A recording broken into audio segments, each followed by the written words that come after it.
Ini ndak 2017 secara resmi Xi Jinping pernah mengirimkan ancamannya kepada Indonesia.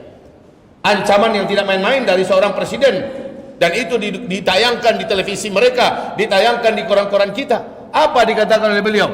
Kalau kejadian 98 terulang lagi di Indonesia, kami tidak akan segan-segan memasukkan militer kami untuk mengamankan aset-aset kami dan rakyat bangsa kami, katanya. Begitu bahasanya, Pak. Maknanya itu apa? Kalau militernya sudah masuk Indonesia, dia sudah membaca sejauh mana kekuatan militer kita, tentara nasional Indonesia kita, seberapa banyak senjata yang ada di tangan TNI kita, itu pun sudah senjata usang.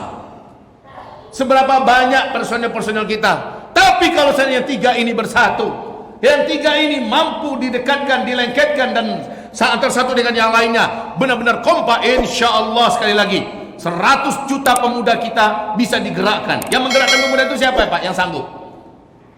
Ulama apa bukan? Tokoh-tokoh umat yang arif bijaksana apa bukan?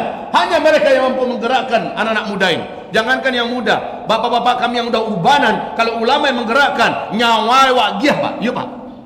Nyawa pun kita persembahkan kalau memang sudah ulama yang fatwakan. Betul begitu, Pak? Ulama mengatakan bela negara, bela bangsa, bela Pancasila. Siapa yang mampu menghadang kalau ulama sudah memfatwakan? Ini yang ditunggu-tunggu oleh umat. Jadi dengan ini saya yakin di antara kita ini ada orang-orang yang di posisi tengah. Ada yang PNS, ada yang punya posisi tertentu di dewan mungkin, ya. Ada juga yang mungkin sebagai ya orang-orang yang kerja di kantor-kantor pemerintahan sebagainya. Sampaikan, inilah persatuan yang diinginkan itu. Bersatunya komponen yad'una ilal khair dengan komponen wa ya'muruna bil ma'ruf dan komponen wa yanhauna 'anil munkar. Apa yang terjadi? Lihat di ujung ayat. Lihat di ujung ayat. Apa lanjutan ayatnya? Enggak ada buka Quran nih. Wa ulaika humul. Inilah dia kajian kita tadi. Wa ulaika humul muflihun. Mereka itulah orang-orang yang pasti akan mendapatkan kemenangan. Menang kita. Kalau harus perang kita pasti menang. Enggak pun perang, kita akan menjadi negara yang kuat, negara yang terhormat, negara yang maju dan jaya. Nah, ini dia. Wa ulaika humul muflihun. Mereka lah orang yang pasti menang. Kalau tiga komponen ini sudah rapat dan bersatu, tidak mau diadu domba, kita akan menjadi negara yang sangat kuat, Pak. Indonesia bukan hanya saja menjadi macan Asia, bisa jadi Indonesia menggantikan posisi Amerika di masa yang akan datang. Siapa yang mengatakan ini tidak bisa? Indonesia orangnya pintar-pintar, insya Allah cerdas. Hanya saja kelemahan kita selalu bisa diadu domba. Ulama dijadikan sebagai musuh bersama oleh beberapa setan-setan dalam oknum-oknum setan dalam pemerintahan. Dan juga TNI Polri berhasil disusupi oleh penjahat-penjahat yang memiliki hati busuk, orang-orang zalim, oknum-oknum yang mengembos bahwa ulama itu berbahaya, ulama itu adalah teroris. Pesantren tempat mengasah dan mengasuh, mendidik, membina calon-calon teroris. Al-Quran itu adalah ancaman, agama itu adalah penyakit dan virus, macam-macam. Itu bahasa komunis apa tidak, Pak, ya? Bu, ini bahasa komunis tidak itu?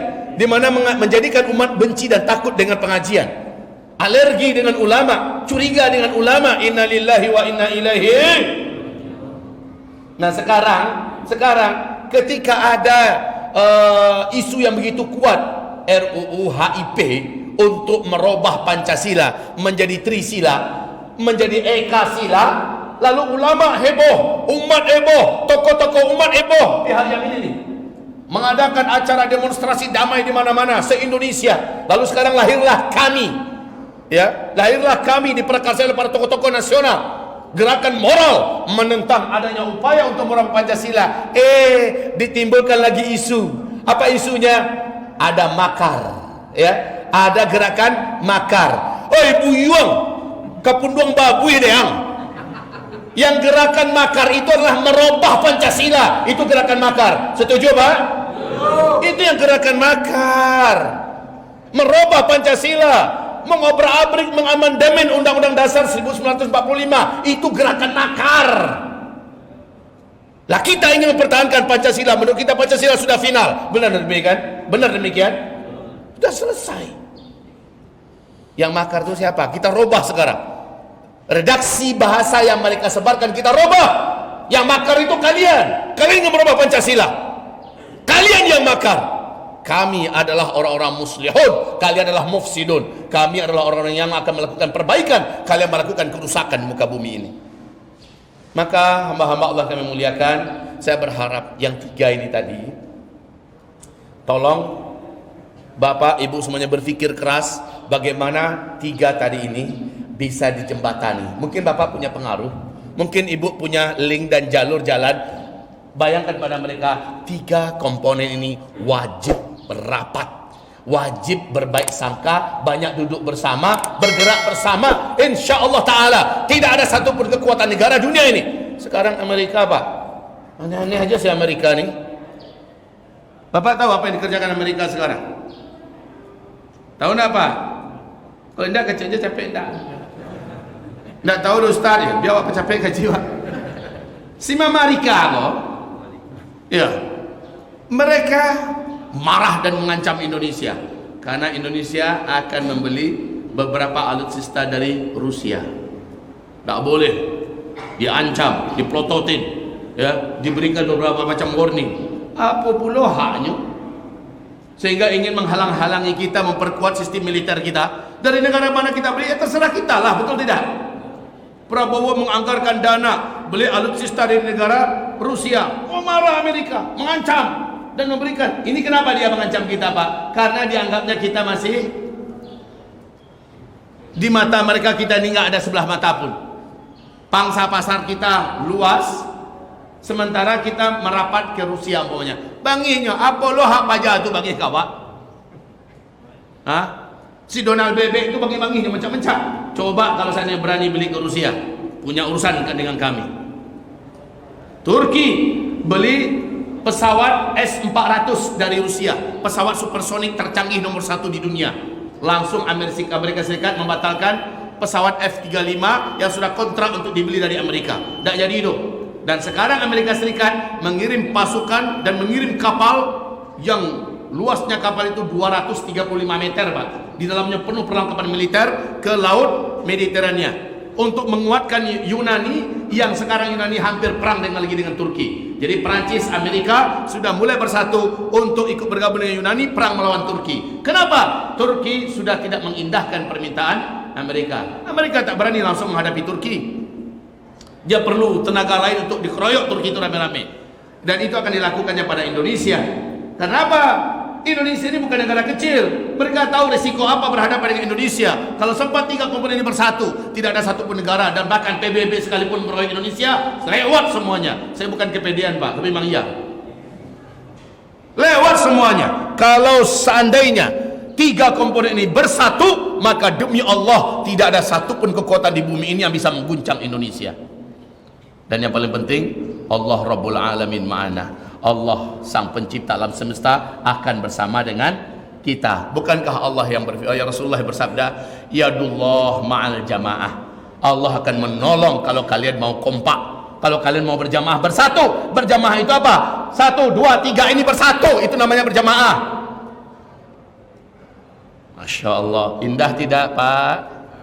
Bu, indah tidak kalau seandainya 1, 2, 3 ini rapat dan bersatu? Demi Allah saya katakan satu lagi, dengan cepat, mungkin tidak perlu menunggu 1 dekade, tidak perlu menunggu 10 tahun. Dengan cepat Indonesia menjadi negara terkuat di Asia Tenggara. 10 tahun lagi Indonesia mungkin akan menjadi negara terkuat di seluruh dunia. Lihat Turki sebentar saja di tangan Erdogan Pak. Sebentar saja, hanya 10 tahun. Dari negara nomor 111 terkebelakang, paling lemah, paling miskin, sekarang Turki menjadi negara nomor 16 urutan perekonomiannya. Di segi militer juga begitu. Turki sudah ada di urutan ke-16 terkuat militernya di dunia. Israel saja masih urutan 18. Berarti Turki masih kuat daripada Israel. Sekarang hanya 10 tahun Erdogan memimpin. Erdogan memiliki 3 komponen ini. Rapat dengan ulama, dengan tokoh-tokoh umat arif bijaksana, kemudian juga memegang pemerintahan dengan rambu-rambu yang tetap disesuaikan dengan kehendak pencipta langit dan bumi, walaupun bukan Al-Quran dan Sunnah sebagai landasan undang-undang negaranya, tetapi tetap saja apa yang menentang Al-Quran Sunnah satu persatu dipangkasnya. Apa-apa saja menentang Al-Quran Sunnah, ya, misi-misi dan syiar-syiarnya sekular sebelumnya satu persatu dipangkasnya setelah umat dicerdaskan oleh pihak pertama. Maka setelah itu militer pun yang coba mengkudeta kemarin, coba dilihat, dia sudah punya militer tandingan, dia sudah punya polisi asuhan dari sejak kecil, dia sudah punya komponen-komponen laskar, di mana upaya kudeta militer di Turki dengan cepat dibatalkan. Yang membatalkan siapa, Pak? Kompak langsung, nomor 3, nomor 1. Ini yang membatalkan ketika ada oknum-oknum militer Turki yang masih sekuler mencoba mengkudeta Erdogan. Dengan cepat ini menggerakkan umat, dengan cepat ini juga bergerak, maka tidak ada yang mampu saat itu mencongkel Erdogan. Sekarang dari dalam sulit, dari dalam sulit untuk mencongkel Erdogan. Turki menjadi negara yang disegani, Turki menjadi negara yang terhormat, Turki menjadi negara yang kuat. Masya Allah, kaum muslimin yang kami muliakan, Turki badanga soronya di Eropa. Dulu mengemis sebelum Erdogan yang menjadi pemimpin. Dulu Turki mengemis agar dia diterima menjadi anggota Uni Eropa. Betul tidak, Pak? Sekarang Uni Eropa minder seluruhnya, mau Perancisnya, mau Inggrisnya, minder seluruhnya dengan Turki. Di segi apa saja, di segi militer, di segi teknologi, di segi ekonomi, di segi peradaban, minder seluruhnya. Inilah dia kalau satu bangsa dipimpin oleh orang yang benar, dan bangsa itu ciri khas benarnya adalah menghormati para ulama, mencintai para ulama, mendengarkan para ulama, dan mengedepankan para tokoh-tokoh umat, menyimak dan bermusyawarah dengan tokoh-tokoh umat yang arif bijaksana. Kemudian juga mengolah tentaranya, ya, menguatkan militernya, dan mendisiplinkan personel-personel militernya. Lihat kejadiannya, macam Turki contoh yang paling ideal lah, insyaallah ta'ala.